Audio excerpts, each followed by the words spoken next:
kita tak degil macam Bani Israel. Bani Israel tu kurang hajar, biadab.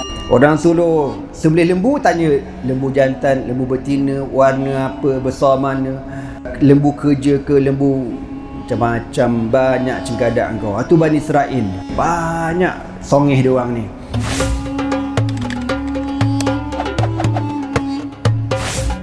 Jom sama-sama kami. Caranya mudah. Hanya klik join button.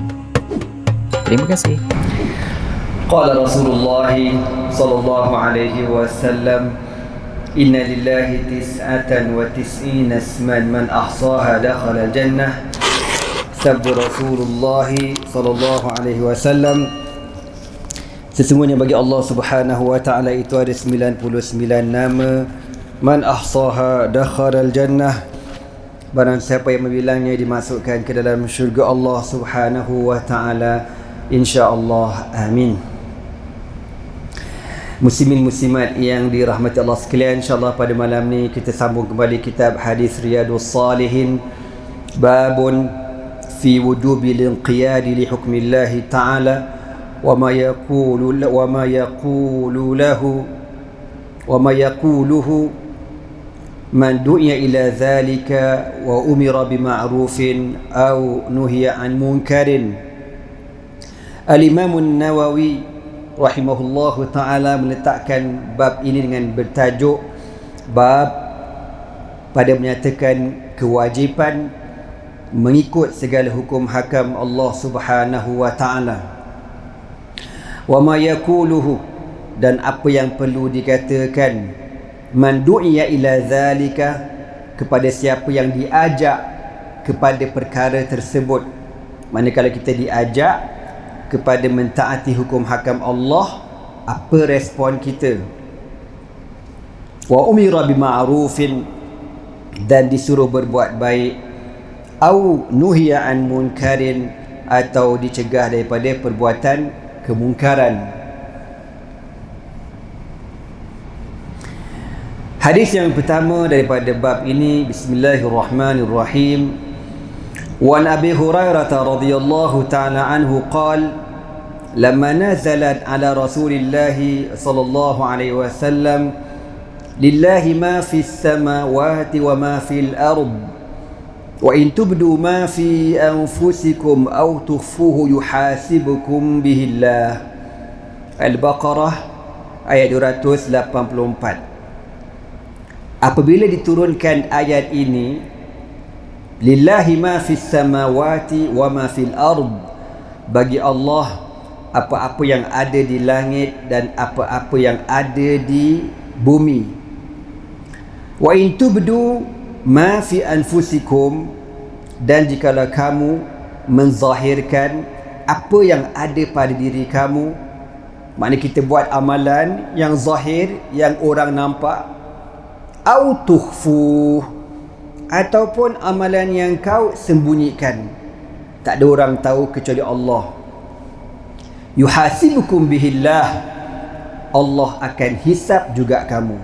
Maknanya amalan hati ni kan, lintasan-lintasan hati yang tersembunyi, Allah hisap juga. Jadi kalau perbuatan zahir, na'udzubillah min zalik, semoga Allah Ta'ala ampunkan dosa kita, Allah tutup aib kita, Allah bantu kita jadi orang baik, insya-Allah. Amin. Maksiat yang kita lakukan secara zahir, dengan tangan, dengan mata, dengan mulut, dengan telinga, itu memang dikira lah, ya, kalau kau buat dosa. Tapi dalam ayat ni kata, tubdu ma fi anfusikum, apa yang kamu zahirkan, au tukhfuhu, yang kamu sembunyikan dalam hati ni, Allah kira juga. Bila turun ayat ni, surah Al-Baqarah ayat 284, ishtadda zalika al ashabi Rasulillah sallallahu alaihi wasallam, menyebabkan para sahabat berasa tertekan. Allah, beratnya kalau macam tu kan, benda dalam hati siapa boleh kontrol? Kalau riak dalam hati tu kita boleh istighfar, tapi benda-benda yang dimari main sekali lintas macam tu, mana sempat kita? Kalau kita sedar, kita istighfar. Kalau tak sedar, kena hisap juga. ishtadda dhalika ala ashabi Rasulillah sallallahu alaihi wasallam, menyebabkan para sahabat rasa tertekan. Sahabat tak macam kita, tuan-tuan. Kita dengan dosa ni, ulama kata, kita anggap dosa ni macam lalat hinggap atas hidung, jentik je. Alah, small matter. Gitu. Orang dulu dosa dianggap seperti gajah atas kepala. Fa'atau Rasulullah sallallahu alaihi wasallam, maka para sahabat ni susah hati, tuan-tuan. Ya Allah, kalau dalam hati pun kena kira agak letih lah macam ni. Lalu diorang pun jumpa Nabi, summa baraku ala rukabi, dan mereka duduk berlutut, duduk macam duduk tahiyat awal gitu, duduk di hadapan Nabi sallallahu alaihi wasallam. Bariku ala rukab, duduk atas lutut yang macam tahiyat awal gitu, ataupun antara dua sujud. Faqalu, lalu sahabat berkata ke Nabi, ay Rasulullah, kulifna minal a'mali ma nutiq. Kami ni, kita ni ya Rasulullah, dibebankan dengan amalan yang kita mampu buat. Seperti apa? As-salah, semayang, kita mampu. Wal jihad, kita mampu. Was-siyam, puasa, kita mampu. Was-sadaqah, sedekah, kita mampu. Wa qad unzilat alayka hadhihi al-ayah wa la nutiquha. Tapi yang kali ni bila turun ayat ni kami tak mampu ya Rasulullah. Nak jaga hati ni, kan, nak jaga hati, lintasan hati. Ya Allah, kan, siapa boleh jaga hati dia? Jangan cakap banyak lah. Ni dalam hadis kata apa? Sesungguhnya hati manusia ni di antara mana dalam kekuasaan Allah Ta'ala, yuqallibullahu, Allah Ta'ala boleh menukar, membolak-balikkan hati tu ikut suka dia.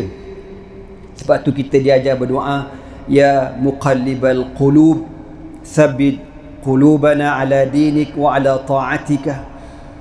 Kita dah sebut dulu, kita bahasa Melayu panggil hati, tapi sebenarnya qalbun itu jantung. Jantung tepat kita punya apa, degup jantung. Qalbun, kalau tuan-tuan tengok kat Google, search dalam bahasa Arab, qalbun keluar apa? Jantung lah.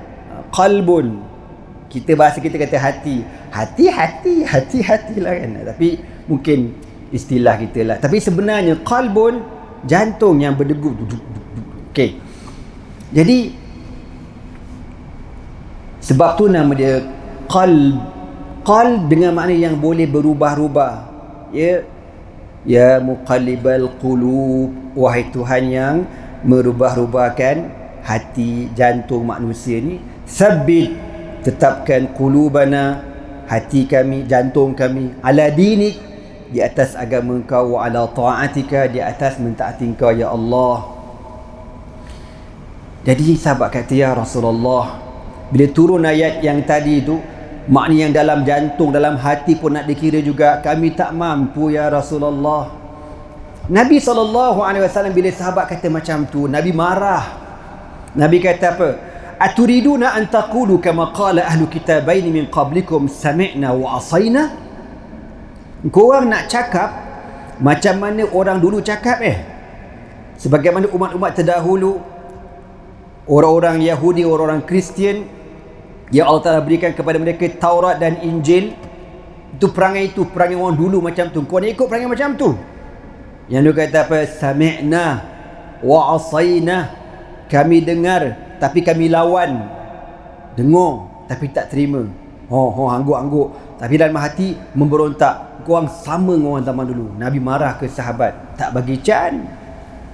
Bal qulu, Nabi kata bahkan hendaklah kamu kata, sami'na wa ata'na ghufranaka rabbana wa ilaikal masir.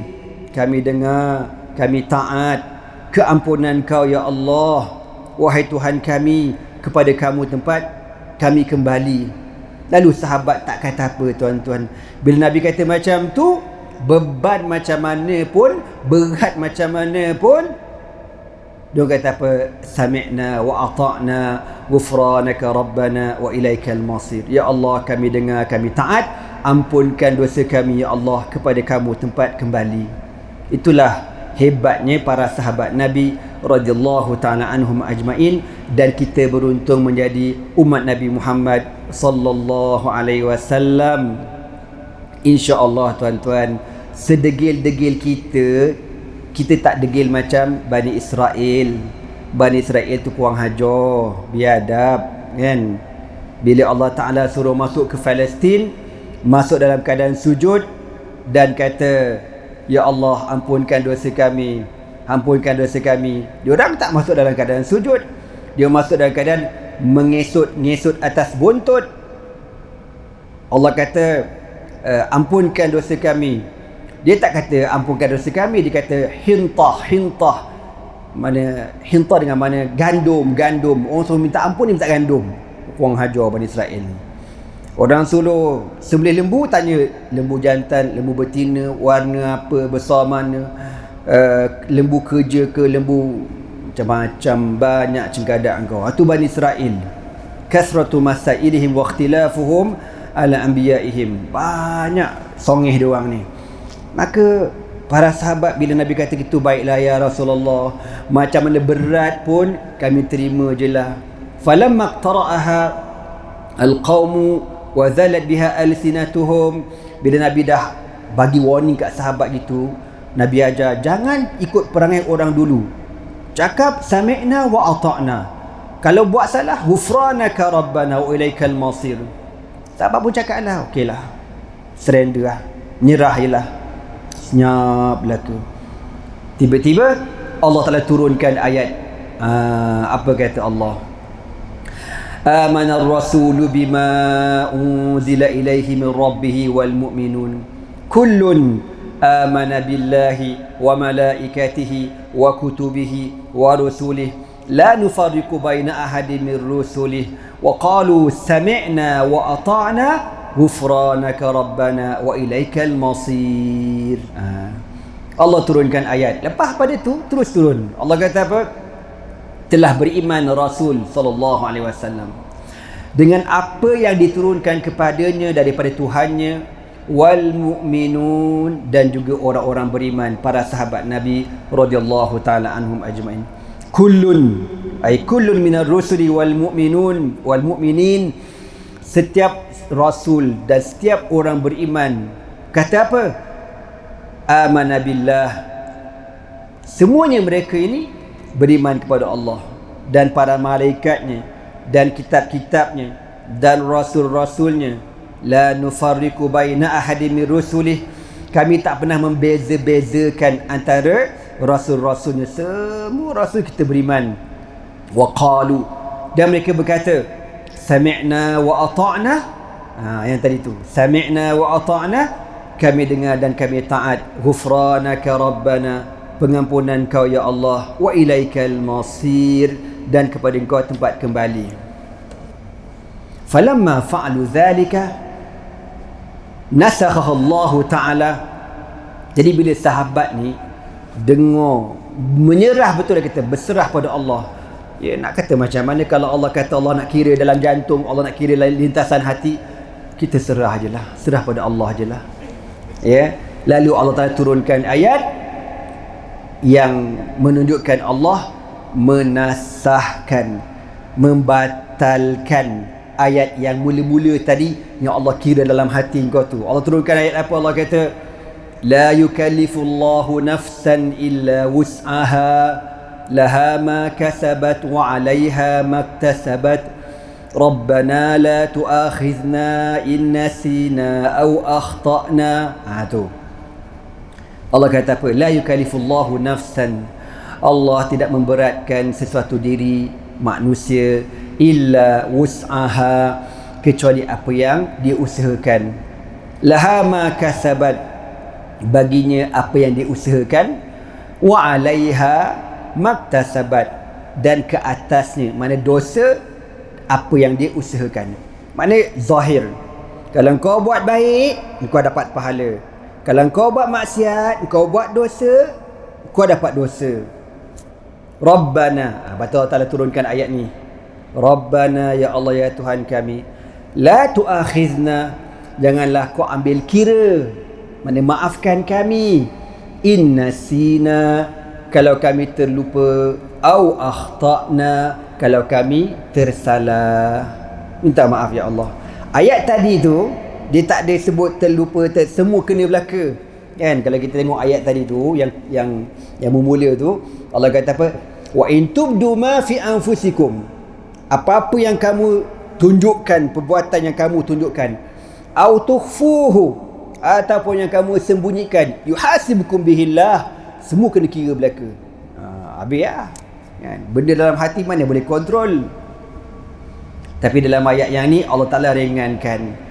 Yang kena kira apa dia? Yang kau usahakan. Tapi kalau kita tak sengaja, kita terlupa, dimaafkan. Sebab tu dalam hadis Nabi yang lain, Nabi kata apa?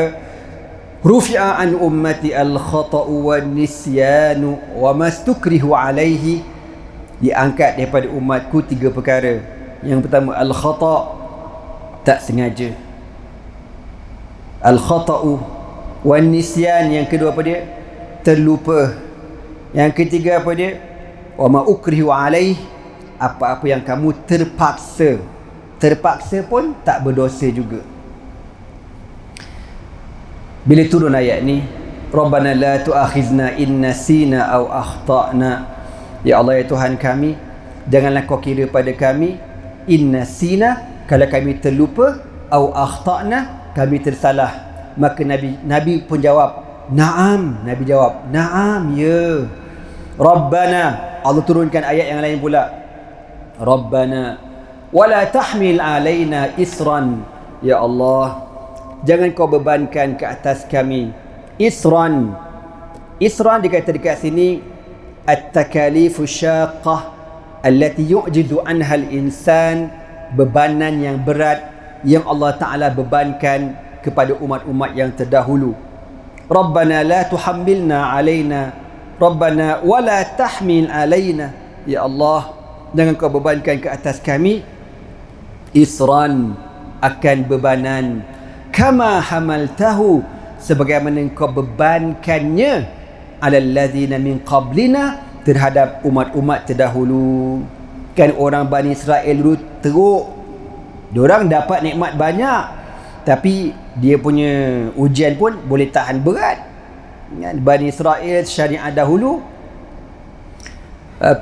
kalau baju kena najis tak boleh basuh, kena kerat. Contoh kalau sini kena najis, potong, berlubang pula kat sini, basuh tak boleh, Syekh.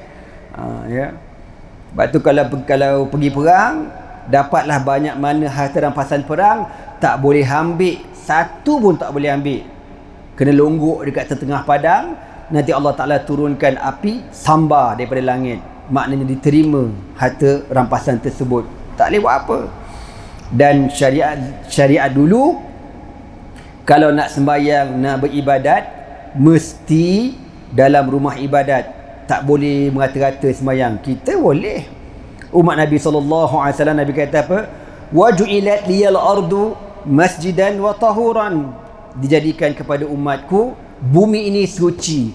Kau nak sembahyang kat mana, kau sembahyang lantak kau, yang penting tak najis. Lantak nak kau sembahyang kat mana pun boleh, tak ada hal punya. Ya, boleh tengok, yang penting tutup aurat, menghadap kiblat dan sebagainya, sembahyang. Maka Allah Ta'ala kata, Rabbana wala tahmil alaina isran, ya Allah, jangan kau bebankan ke atas kami bebanan, kama hamaltahu ala alladhina min qablina, sebagaimana kau bebankan terhadap orang-orang yang terdahulu daripada kami. Nabi kata na'am, ya. Allah turunkan lagi, Rabbana wala tuhammilna ma la taqata lana bih, ya Allah ya Tuhan kami, jangan bebankan kami apa yang kami tak sanggup dengannya.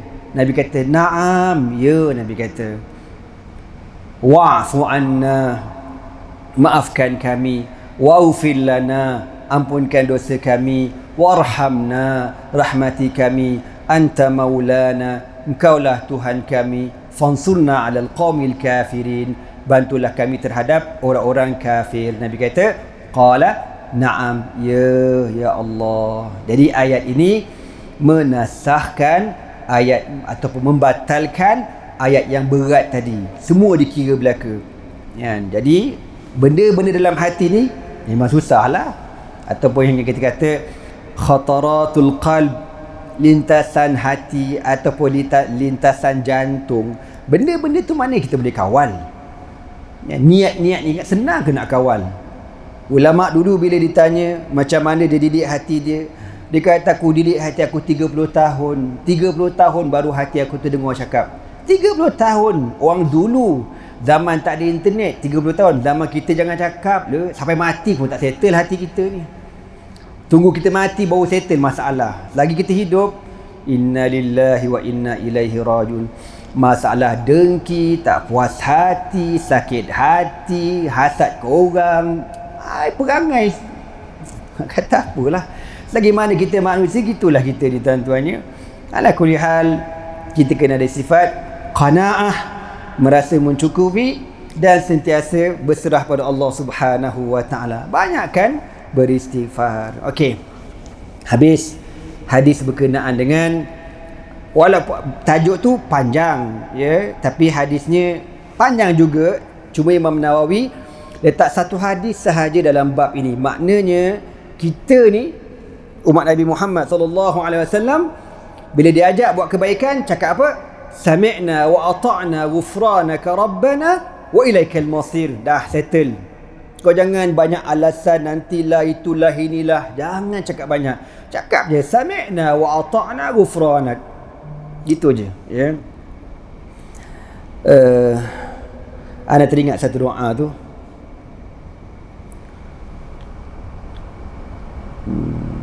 Apa doa tu? Biasa baca lepas sembahyang, tapi bila tengah ngajar ni lupalah pula. Allahumma maghfiratuka awsa'u min dhunub.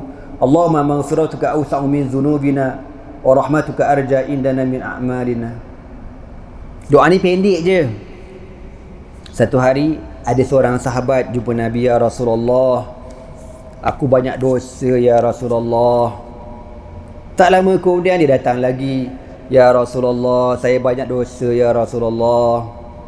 Lepas tu dia datang lagi, ya Rasulullah, saya banyak dosa.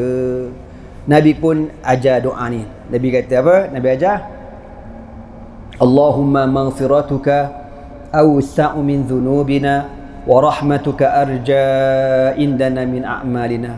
Nabi ajar doa tu. Nabi suruh dia bacalah.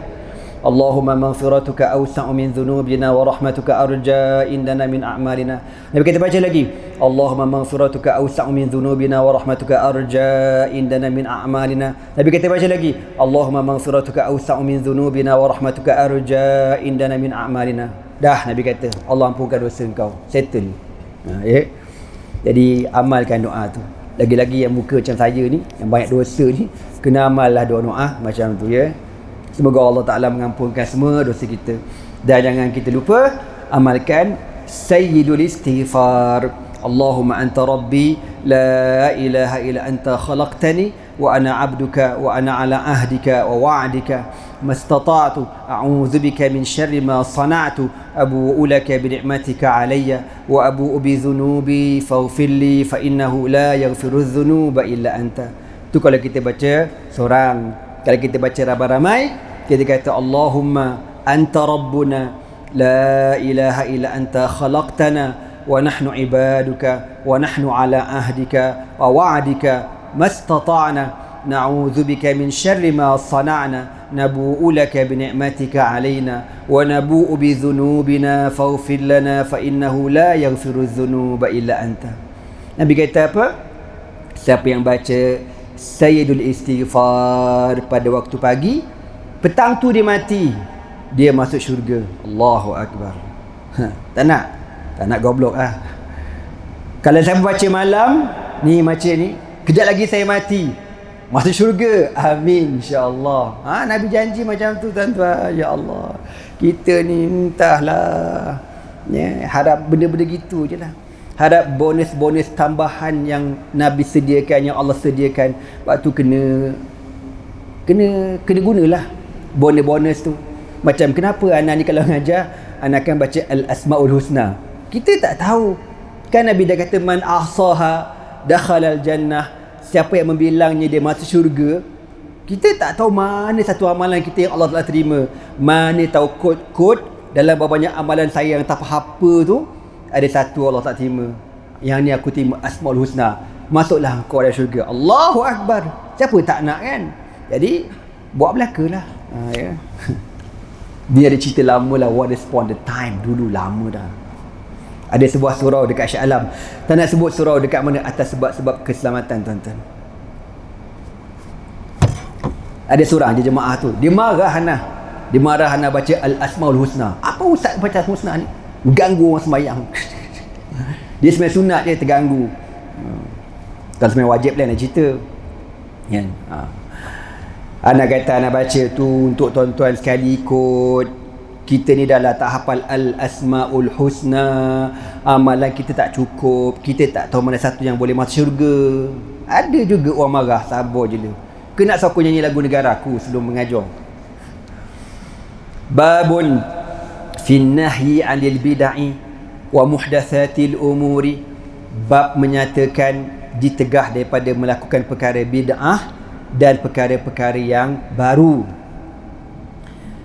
An Aisyah radhiyallahu ta'ala anha qalat qala Rasulullah sallallahu alaihi wasallam man ahdatha fi amrina hadha ma laysa minhu fahuwa raddun. Sayyidatina Aisyah radhiyallahu ta'ala anha meriwayatkan Rasulullah sallallahu alaihi wasallam bersabda, barang siapa ahdath ni mana? Membuat perkara yang baru. Ahdath, benda baru. Fi amrina, pada urusan agama kami. Hadha, ini, ma laysa minhu, yang tidak ada asas daripadanya, ni urusan kami, fahuwa raddun, maka dia tertolak. Okey. Syekh Muhammad Ali As-Sabuni hafizahullah yang membuat tahqiq dalam kitab ni, dia kata apa? Aiman ahdatha amran mubtadi'an yukhalifu syariah. Maksud hadis ni, sesiapa yang membuat satu perkara yang bid'ah, yang bercanggah dengan hukum syarak, wa yunaqid usulaha, dan bercanggah dengan asal usul syarak, fahuwa mardudun alaihi, maka benda baharu itu ditolak, tak dibenarkan. Ya, benda tu benda baru ke benda lama ke, yang penting benda tu bercanggah dengan hukum hakam, dengan syarak, maka hukumnya haram lah. Kan? Apa benda tip top tip apa benda, aku dah reti lah benda-benda. Ya, itu kan benda bid'ah tu kan. Jadi kalau benda tu mengarut kemungkaran, bercanggah dengan syarak, haramlah hukum dia.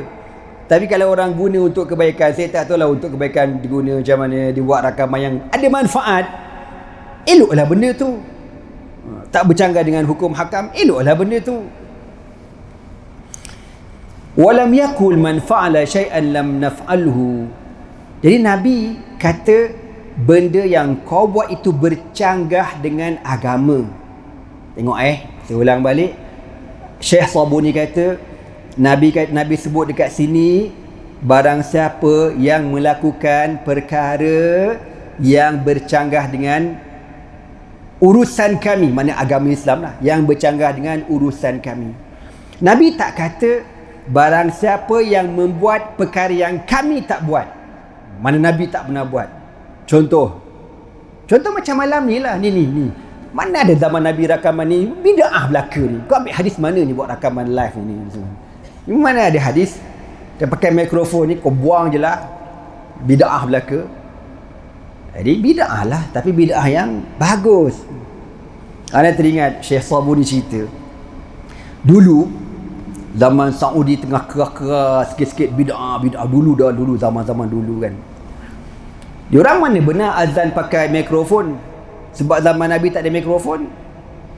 Jadi Tok Bilal tu Allah lalas Bilal ambil MC seminggu je, pasal tak ada suara.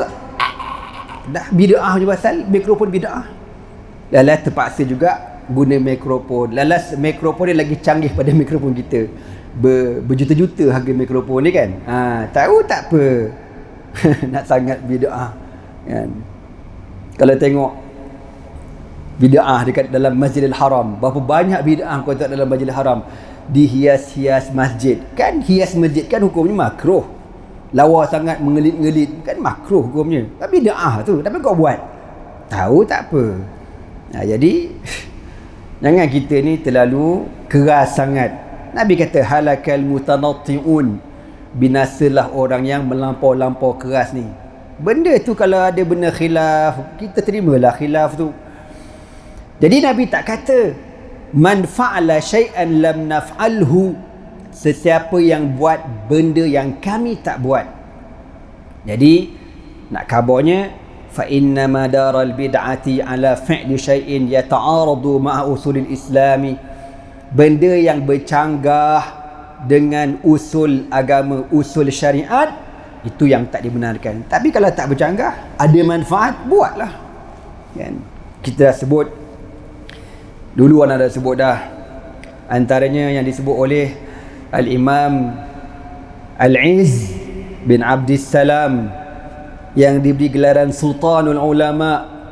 Dia kata al-bid'atu tanqasimu ila khamsati aqsamin. Bid'ah ada 5, bukan 1. Puak-puak yang melampau tu dia kata kullu bid'ah dalalah wa kullu dalalatin finnar. Semua bid'ah masuk neraka belaka, dia kata. Al-Izz bin Abdissalam tu gelaran dia apa? Gelaran dia Sultanul Ulama, raja segala ulama. Dia kata bid'ah ada 5. Bid'atun wajibatun, bid'ah yang wajib. Wa bid'atun mandubatun, bid'ah yang digalakkan. Bid'atun masnunah, yang disunatkan. Bid'ah mustahabbah, yang diharuskan. Bid'atun muharramatun, yang diharamkan. Bid'atun makruhatun, yang dimakruhkan. Bukan main haram belaka. Imam Syafi'i kata al-bid'atu bid'atani. Bid'ah tu ada 2, baik dan yang buruk. Ya. Macam anda sebut tadi lah kan. Tahu tak apakah bid'ah yang mula-mula masuk ke kota Madinah? Ni gelas ni, bid'ah lah ni. Benda baru. Kalau ikut nak minum pakai apa? Pakai tangan lah. Gitu. Ni botol semua bid'ah belaka ni. Bid'ah yang mula-mula masuk ke Madinah apa dia? Penapis tepung. Ya, tepung tu orang tapis sampai tinggal yang tepung yang bagus sekali lah. Dibuang belaka dia punya yang habuk-habuk tak apa benda tu. Itulah bid'ah yang mula masuk ke dalam Madinah. Wa an Jabir radhiyallahu ta'ala an qala kana Rasulullah sallallahu alaihi wasallam idza khataba ahmarrat aynahu wa ala sawtuhu washtadda ghadabuhu hatta ka'annahu munziru jayshin yaqul sabbahakum wa massakum. Daripada Jabir radhiyallahu ta'ala anhu, beliau berkata, Sayyidina Jabir radhiyallahu ta'ala anhu, sahabat Nabi, adik-beradik 10 orang, 9 orang semua wedok wedok umum, adik-adik perempuan 9 orang, dia yang bongsu lelaki, dia seorang je lelaki, yang lain semua 9 perempuan belaka. Bapa dia orang yang pertama syahid dalam perang Uhud. Awwalu man qutila fi Uhudin, bapa dia Sayyidina Abdullah bin Amr radhiyallahu ta'ala an. Jabir radhiyallahu ta'ala cerita, Rasulullah sallallahu alaihi wasallam apabila berkhutbah ihmarrat aynahu. Tengok, Nabi kalau berkhutbah merah mata Nabi, makna emosi. Ittaqullah, merah mata. Ya ayyuhallazina amanu taqullah. Wa ala sawtuhu, dan tinggi nadanya, suaranya. Ya ayyuhallazina amanu taqullah. Ambil kau pakai mikrofon jangan meninggal orang. Ustaz ni apa hal ni? Aku buat contoh bang, buat contoh. Inilah masalah orang kita. Orang Melayu tak macam orang Arab. Orang kita Melayu skema, kan? Tak boleh jerit-jerit atas mimbar, marah orang. Saya dah kena banyak kali. Lepas khutbah orang tak puas hati, tunggu aku kat luar masjid. Ustaz apa khutbah gini Ustaz? Mengganggu tu tak? Saya terganggu tu tak? Ustaz nak bertumbuk dengan aku. Mojo AJK masjid datang. AJK kata, Ustaz balik dulu. Biar nak settle. Alamak. Mojo haji yang nak settle tu black belt taekwondo tuan-tuan. Selamat aku. Kalau tak dengan aku arwah hari tu. Mak kena marah Syekh.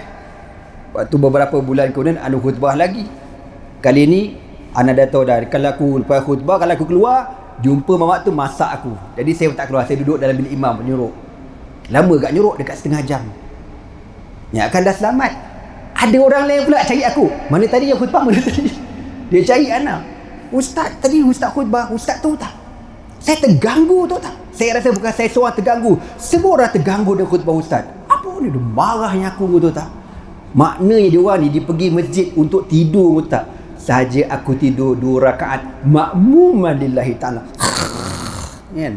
Bila saya smack down, dia orang marah lah. Apa dah Ustaz? Marah. Banyak kali lah kena. Orang tak puas hati. Tapi ada sekali tu Syekh, lepas khutbah tunggu lah, harap-harap selamat. Memang selamat sungguh lah. Tak ada, okey selamat. Sekali tengah pakai slipper, ada seorang Cina mu'alaf. Assalamualaikum. Itu tadi lu bagi khutbah mah. You punya khutbah banyak powerful mah. Cina mu'alaf pula kata macam tu. You punya khutbah banyak powerful mah. Gua tak pernah dengar itu macam khutbah loh. Banyak bagus mah ini macam. Baik, gua dia pula okey gua tu tak. Yang beranak Islam ni yang tak reti-reti bahasa, geram pula aku ni Sejak pada tu ana pun letak jawatan tuan-tuan. Malai dah aku khutbah-khutbah ni bergaduh tak pasal. Itulah realitinya. Cuba kau baca balik ni tengok ni ke Kelentong. Nabi kalau khutbah ihmarat ainah. Mata Nabi tu merah. Wa ala sautuhu, tinggi nadanya. Ya ayyuhallazina amanu taqullah washtadda ghadabuhu, dan tersangat tinggi kemarahannya. Emosi baru dah jadi. Sebab tu masa kita belajar kat Syria dulu, kita ada subjek khusus khutbah. Tajuk dia punya subjek apa? Khutbah. Guru ana yang mengajar subjek tu nama Syekh Nazir Maktabi. Gelaran dia apa dia? Asadul Manabir, singa mimbar. Kau nama dia punya gelaran, singa mimbar. Cakap banyak kau. Jadi saya dah ada sanad kan. Makna dia lah. Dia kalau khutbah memang power lah. Dia bermula intro macam tak ada suara. Alhamdulillahillazi hadana lihadza wa ma kunna linahtadiya laula an hadana Allah. Ya, kau ada start. Memang confirm tak tidur bang. Serius aku cakap. Kalau tuan-tuan nak tahu khutbah best dekat Mesir, almarhum Syekh Abdul Hamid Kishk rahmatullah alaihi. Dia memang rare. Alamak, azan tu.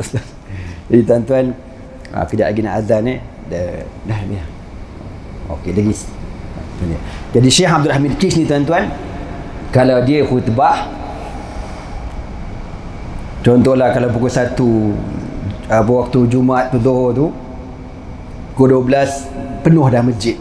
Jangan berangan lah datang lewat. Memang confirm tak dapat nak nolong. Jadi tuan-tuan semua, insyaAllah kita sambung lagi lah pada pertemuan akan datang. Sambungan hadis Jabir radhiyallahu ta'ala anhu. Wallahu a'lam, aqulu qawli hadha wa astaghfirullah li wa lakum. Wassalamualaikum warahmatullahi ta'ala wabarakatuh. Subhanakallah bihamdika asyhadu an la ilaha illa anta astaghfiruka wa atubu ilaihi. Bismillahirrahmanirrahim. Wal 'ashr innal insana lafi khusrin illa alladhina amanu wa 'amilus salihat wa tawassaw bil haqqi wa tawassaw bis sabr. Allahumma innaka 'afuwun tuhibbul 'afwa fa'fu 'anna ya karim. Allah subhanahu wa ta'ala a'lam bis-shawab. Allah tidak memerlukan zat dan Allah tidak memerlukan pencipta lain. Kalau nak tahu orang tu dakik tak dakik dalam sifat 20, cuba kita tengok kalau dia syarah qiyamuhu binafsihi macam mana mengaji. Jangan diterjemah Allah tidak memerlukan tempat, tapi itu perbahasan lain.